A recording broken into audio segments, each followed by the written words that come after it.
i-harvest ko na nga itong mga tomato ko. Kasi yung malaki doon, kinain ni among babae. Kahit yung dalawang nauna, kinain ni amo. So, ako naman ang kakain ngayon. Uy! Red na red. Chucks! Tapos, isa pa dito.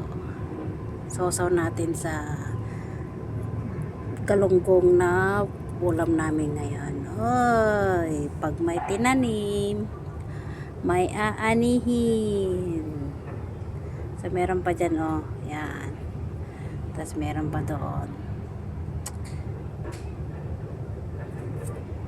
Ganda.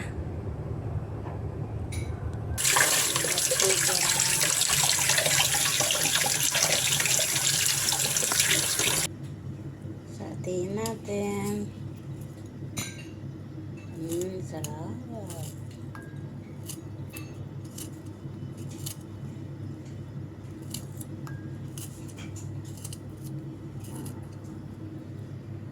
Lagyan natin ng alamang. Uy! Sarap. Ito ang kanyang terno galunggong.